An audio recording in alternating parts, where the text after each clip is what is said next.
حضرت سیدنا امام ابو مالک فرماتے میں غریب کا بیٹا تھا اور میری 6-7 بہنیں، میں اکیلا بھائی تھا۔ آپ فرماتے میرے ابا جی فوت ہو گئے۔ میری امی پکڑ کے مجھے ایک دھوبی کی دکان پہ لے گئی، کہنے لگی اسے کپڑے دھونے کا طریقہ بتا دے، یہ بھی ایک چھوٹی سی لانڈری کی دکان کھول لے گا، میری بیٹیوں کا پیٹ پالے گا۔ دھوبی کہنے لگا ٹھیک ہے، میں 2-3 درہم بھی دوں گا مہینے کے، اور جب کام سیکھ جائے گا تو تنخواہ بڑھ جائے گا۔ امام ابو مالک رحمت اللہ علیہ فرماتے ہیں میں بہنوں کے لیے روزی کمانے نکلا، میں غربت کے عالم میں نکلا، رستے میں امام اعظم کا مدرسہ تھا۔ فرماتے میں وہاں چمکتے چہرے دیکھتا، لیکن اپنی غربت کو دیکھ کے میں آگے بڑھ جاتا، پریشان ہوتا کہ میں کیسے علم حاصل کروں گا۔ آپ فرماتے امام صاحب مجھے اکثر دیکھتے، ایک دن امام اعظم باہر نکلے، مجھے کھڑے ہوئے دیکھا تو قریب بلایا، سینے سے لگایا، ماتھا چوما، کیا نام ہے؟ میں نے کہا ابو مالک میرا نام ہے۔ کہا تمہیں پڑھنے کا شوق ہے؟ کہا بڑا شوق ہے۔ کہنے لگے چل آ جا پڑھا کر، آ جا مدرسے میں پڑھا کر۔ کہتے میں سارا دن وہاں پڑھتا، گھر سے کام کرنے آتا، سارا دن امام اعظم کے پاس پڑھتا رہتا۔ مہینہ آیا تو میری اماں کہنے لگی تنخواہ لاؤ۔ میں نے کہا امی جی تنخواہ تو وہ دے گا جو ڈیوٹی پہ جاتا ہو، میں تو پڑھنے جاتا ہوں۔ کہتے اماں گھر سے نکلی اور بڑے غصے کے ساتھ نکلی، کہنے لگی مولوی نے میرا بچہ خراب کر دیا، میں کام پہ بھیجتی تھی، اس نے کس چکر میں ڈال دیا، مسلوں سے بھی کبھی پیٹ بھرا ہے، کام بھی تو کرنے چاہیے نا۔ کہتے امام اعظم کے سامنے کھڑی ہوئی، امام صاحب بڑے امیر کبیر آدمی، بی بی آئی اور تیز جملے، عورتوں کا طریقہ ہوتا ہے۔ کہنے لگی مولوی تیری سفید داڑھی، تیرا اتنا نام، تجھے خیال ہی نہیں آیا میں بیوہ عورت ہوں، تو نے میرا بچہ خراب کر ڈالا، میری یتیم بچیاں روٹی کہاں سے کھائیں گی، مسلوں سے بھی کبھی پیٹ بھرا ہے۔ کہتے اتنے سخت جملے کہے اور قربان جاؤ امام اعظم سنتے رہے اور مسکراتے رہے۔ کہنے لگے میری غلطی ہے۔ جب غصہ اتر گیا تو کہنے لگے اماں تیرا غصہ اتر گیا ہے۔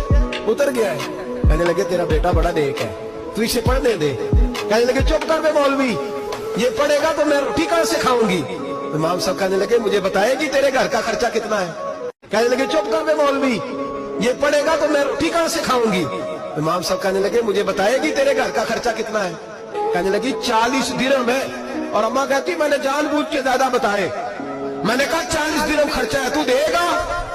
تو کہتے امام اعظم کہنے لگے اماں تجھے لینے نہیں آنا پڑے گا، پہلی سے پہلے تیرے گھر میں پہنچ جایا کریں گے۔ حضرت سیدنا امام اعظم 1 دن نہیں، 2 دن نہیں، 4 دن نہیں، 5 مہینے نہیں، 20 سال تک امام ابو مالک کے گھر میں خرچہ دیتے رہے، وہ پڑھتے رہے۔ اماں کہنے لگی تو میرے بیٹے کو لگا تو لیا ہے تو پڑھ کے بنے گا کیا؟ حضرت امام اعظم فرمانے لگے بادشاہوں کے تخت پر بیٹھ کر بادشاہوں کے ساتھ کھانے کھایا کرے گا، ان کے ساتھ بیٹھ کے حلوہ کھائے گا، وقت آئے گا تو دیکھے گی۔ کہتے ہیں میرے امام انتقال کر گئے، وقت بیت گیا، ہارون رشید نے مجھے بلایا بغداد میں اور کہا میں آپ کو چیف جسٹس بنانے لگا ہوں۔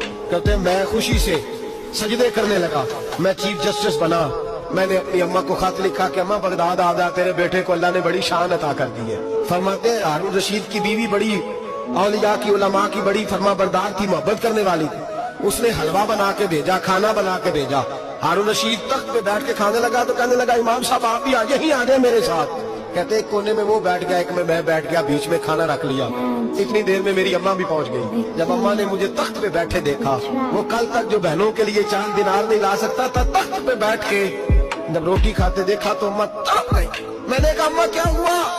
کہنے لگی بیٹا مجھے تیرا استاد یاد آ گیا، اس نے کئی سال پہلے کہا تھا اسے دین کا علم پڑھنے دے، اسے فقیہ بننے دے، یہ بہت آگے جائے گا۔ دیکھ آج اللہ نے تجھے کتنی شان عطا کی ہے۔ کہا بیٹا یہ کمال تیرا نہیں، یہ امام اعظم ابو حنیفہ کا کمال ہے۔